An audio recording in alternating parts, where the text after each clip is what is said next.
का chapter 6 start करेंगे, जिसका नाम है स्क्वायर्स एंड स्क्वायर रूट, जिसको हिंदी में कहते हैं वर्ग और वर्गमूल। अब जब मैं स्क्वायर बोलती हूँ या वर्ग कहती हूँ तो सबसे पहली चीज आपके दिमाग में क्या आती है, क्या पिक्चर बनती है? आप कुछ ऐसी इमेज के बारे में सोचोगे सबसे पहले। इसको हम स्क्वायर कहते हैं, ऐसा ही होता है square, 4 sided figure, close figure जिसकी चारों साइड इक्वल होती हैं। इसको हम वर्ग भी कहते हैं, चारों भुजाएं बराबर होती हैं इसकी। तो हम जब ये स्क्वायर है तो हम स्क्वायर का या इस वर्ग का क्षेत्रफल या एरिया कैसे निकालते थे? इसको हम स्क्वायर कहते हैं, वर्ग भी कहते हैं। इसका हम एरिया कैसे निकालते थे? एरिया का फॉर्मूला क्या था? एरिया का फॉर्मूला था साइड इंटू साइड, या कह लो कि क्षेत्रफल इसका था भुजा गुना भुजा। तो अगर हमारे पास एक स्क्वायर 5 सेंटीमीटर साइड का है, जिसकी भुजा 5 सेंटीमीटर है, तो हम उसका क्षेत्रफल कैसे निकालते थे? तो 5 सेंटीमीटर वाले का एरिया हुआ 5 इंटू 5 25, या क्षेत्रफल जिसको हम एरिया को क्षेत्रफल भी कहते हैं, इसका क्षेत्रफल आया 25 सेंटीमीटर। इसी तरह अगर हमारे पास कोई स्क्वायर बड़ी साइड का है, 9 सेंटीमीटर का है या 11 सेंटीमीटर का है या 10 सेंटीमीटर का है, तब भी हम कैसे निकालते थे एरिया? तब एरिया हो जाता, अगर 9 सेंटीमीटर है साइड या भुजा, तो 9 इंटू 9 81 हो जाता। अब जब हम ध्यान से देखो इसका क्षेत्रफल या एरिया निकाल रहे हैं तो हम कर क्या रहे हैं? हम एक ही नंबर को 2 बार गुना कर रहे हैं, बार बार गुना कर रहे हैं, 2 बार गुना कर रहे हैं एक नंबर को। तो इसको कहते हैं square of a number. Square of a number मतलब किसी संख्या का वर्ग। क्या हुआ? जब हम उस संख्या को या उस नंबर को अपने आप से गुना करते हैं, 2 बार गुना करते हैं। जैसे मान लो हमारे पास 7 है नंबर, तो 7 गुना 7, ये क्या आ गया? 7 इंटू 7 49। ये स्क्वायर हो गया 7 का, इसको हम वर्ग भी कहते हैं। तो इस तरह से जब भी हमें वर्ग या स्क्वायर निकालना है किसी नंबर का, तो हमें क्या करना है? उस नंबर को 2 बार मल्टीप्लाई करना है। ठीक है, this is what you mean by square of. तो अभी हमने क्या पढ़ा कि किसी भी नंबर का square, square of any natural number, हम यहाँ पे नेचुरल नंबर्स की बात कर रहे हैं, प्राकृतिक संख्याओं की बात कर रहे हैं। नेचुरल नंबर्स कौन से होते हैं? 1 2 3 4 5 6, जितने भी काउंटिंग नंबर है 1 से लेके इन्फिनिटी तक, वो सारे नेचुरल नंबर होते हैं। तो जब भी हमें किसी नेचुरल नंबर का स्क्वायर निकालने को कहा जाएगा, तो उसका मतलब क्या है कि हमें उस नंबर को 2 बार गुना करना है। यहाँ पे m क्या है? m कोई भी नंबर हो सकता है, जैसे मैंने बताया जितने भी नेचुरल नंबर हैं उनमें से कोई भी नंबर हो सकता है m। तो इसको लिखते कैसे हैं स्क्वायर को? स्क्वायर को हम लिखते हैं m raise to the power 2, m की पावर 2, 2 बार m मल्टीप्लाई हो रहा है, तो इसलिए इसको लिखते भी ऐसे हैं m का स्क्वायर। अब m क्या है? कोई भी नंबर, जैसे 8 हो गया, 8 का स्क्वायर 8 इंटू 8 64। इसी तरह क्या मतलब है इसका कि किसी भी प्राकृतिक संख्या m का वर्ग क्या होगा? m गुना m। जब हम उस नंबर को अपने आप से गुना कर देंगे तो वो उस नंबर का वर्ग आ जाएगा। प्राकृतिक संख्याएं आपको पता है, जितनी भी 1 2 3 1 से लेके जितनी भी अनगिनत तक संख्याएं हैं, ये सारी संख्याएं जिनकी हम गिनती कर सकते हैं प्राकृतिक संख्याएं होती हैं।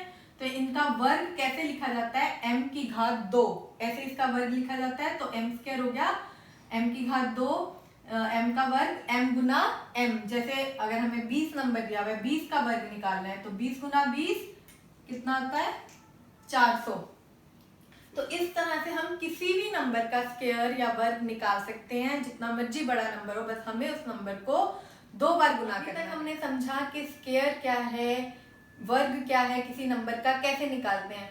तो अब हम इनकी कुछ प्रॉपर्टीज, गुणधर्म करेंगे स्क्वायर्स के। उसके लिए हमें पहले 20 नंबर्स का स्क्वायर देखना होगा। पहले ये मैंने एक टेबल बनाया है जिसमें हम पहले 20 नंबरों का, संख्याओं का वर्ग लिखेंगे, स्क्वायर लिखेंगे। तो जैसे 1 का स्क्वायर, 1 का square 1 into 1 1, 2 into 2 4, 3 into 3 9, 4 into 4 16, 5 into 5 25, 6 into 6 36, 7 into 7 49, 8 into 8 64, 9 into 9 81, 10 into 10 100। उसी तरह 11 into 11 अभी आपको याद नहीं होंगे ये, तो आप कैलकुलेट करके रफ में मल्टीप्लाई करके भी निकाल सकते हो। 12 into 12 होता है 144, 13 into 13 169, 14 into 14 196, 15 into 15 225, इसी तरह 16 into 16 256, 17 into 17 289, 18 into 18 324, 19 into 19 361 और 20 into 20 400। अब इन 20 नंबरों से हम प्रॉपर्टीज देखेंगे स्केयर की, क्या क्या है, क्या क्या गुणधर्म है वर्ग के, वो हम अभी देखेंगे। सबसे पहली चीज तो ये जितने भी नंबर हैं 1 4 9 16 25 36 49 64 81 100, ये जितने भी नंबर हैं इन सबको क्या कहते हैं हम? स्केयर तो कहते हैं, इनका एक और नाम है, इसको हम परफेक्ट स्केयर भी कहते हैं। परफेक्ट स्केयर या पूर्ण वर्ग। अब इसका क्या मतलब है? परफेक्ट स्केयर या पूर्ण वर्ग का मतलब है कि वो नंबर, वो संख्याएं जो किसी भी नंबर को 2 बार गुना करने पर आई हैं, वो सारी संख्याएं, मतलब ये सारे आंसर परफेक्ट स्केयर हैं। तो 1 4 9 16 25 36 49 64 81 100 121 144 ये सारे नंबर क्या हैं? परफेक्ट स्केयर या पूर्ण वर्ग है। और इसका एक और मतलब है कि जो बीच के नंबर रह गए, जैसे 2 3 नहीं आया, यहाँ पे 5 6 7 8 ये भी नहीं आया, 9 के बाद देखो 10 11 12 13 14 15 ये सारे नंबर नहीं आए। इसी तरह इसमें भी काफी नंबर छूट गए, वो सब क्या है? वो पूर्ण वर्ग या परफेक्ट स्केयर नहीं है। इसका मतलब ये भी है, सिर्फ यही संख्याएं जो आंसर आ रही हैं किसी नंबर को 2 बार गुना करने पर, 2 बार मल्टीप्लाई करने पर, वही नंबर सिर्फ परफेक्ट स्केयर होंगे या पूर्ण वर्ग होंगे। बाकी बीच के नंबर ये सारे पूर्ण वर्ग नहीं होंगे। अब ये तो एक और तरीका हो गया स्केयर के नाम का या वर्ग को कहने का, परफेक्ट स्केयर कहो या पूर्ण वर्ग कहो। अब हम आते हैं प्रॉपर्टीज पे। प्रॉपर्टीज क्या है? अगर आप ध्यान से देखो, हर नंबर के स्केयर का 1 डिजिट, मतलब हर वर्ग की इकाई की संख्या आपको देखनी है। अगर आप वो देखो तो क्या है, यहाँ पे है हमारे पास 1, हम लिख लेते हैं यहाँ पे। इधर क्या आई 2 के वर्ग में, 2 के स्केयर में 4। अगले नंबर में क्या आई हमारे पास? सिर्फ इकाई की संख्या देखनी है हमने 9। यहाँ पे क्या आई 6, 1 प्लेस पे 6 है तो हम 6 लिखेंगे। अगले नंबर पे क्या है 5, तो हम यहाँ पे 5 लिख देंगे। अब आप इसके बाद अगर देखोगे तो यही सारी संख्याएं जो हमने लिखी हैं दोबारा आएंगी। ध्यान से देखो, 6 हम लिख चुके हैं, ये दोबारा आ गया। 9 भी हम लिख चुके हैं, 4 भी हमने यहाँ पे लिख लिया, 1 भी हम लिख चुके हैं, 0 एक नहीं लिखा तो हम 0 भी लिख लेते हैं।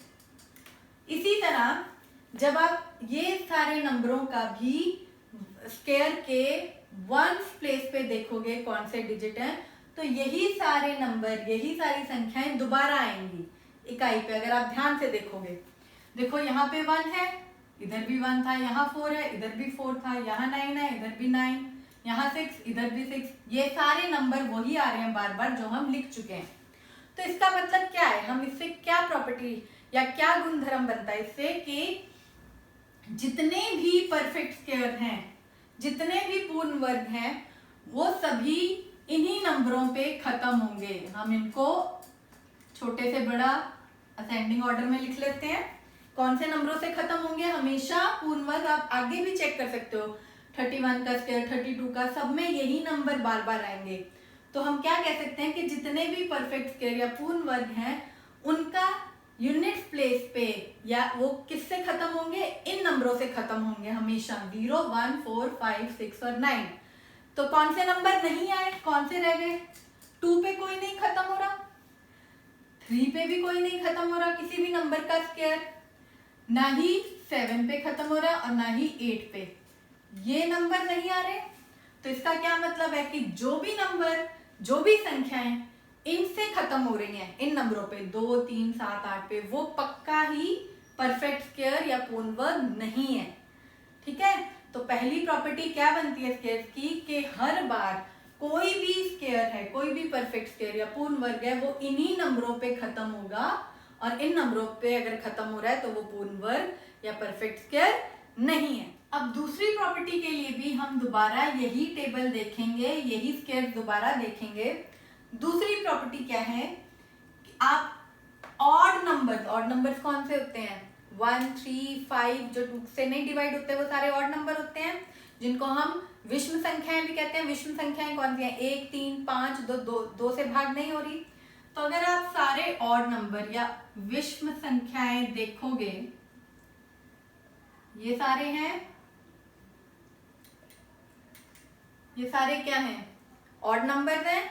तो अगर आप इनके स्क्वायर या इनके वर्ग को ध्यान से देखोगे, यहाँ पे 1 है, यहाँ पे 9 है, यहाँ पे 25, 49, 81, 121, 169, 225, अगर आप ध्यान से देखोगे तो ये सारे स्क्वायर भी ऑड होंगे या विषम संख्याएं होंगी। इन सब, ये देखो 1 पे खत्म हो रहा है, ये 9 है, ये 5 पे खत्म हो रहा है इसका स्क्वायर, इसका 9 पे खत्म हो रहा है, इसका 1 पे, तो ये सारे नंबर दोबारा 1 है, 9, 5, अगर एंड में हमारे पास विषम संख्या आ रही है तो पूरा नंबर ही विषम होगा या पूरा नंबर ही ऑड होगा। अगर हमारे पास यूनिट प्लेस पे ऑड नंबर है तो वो पूरा नंबर ऑड होगा।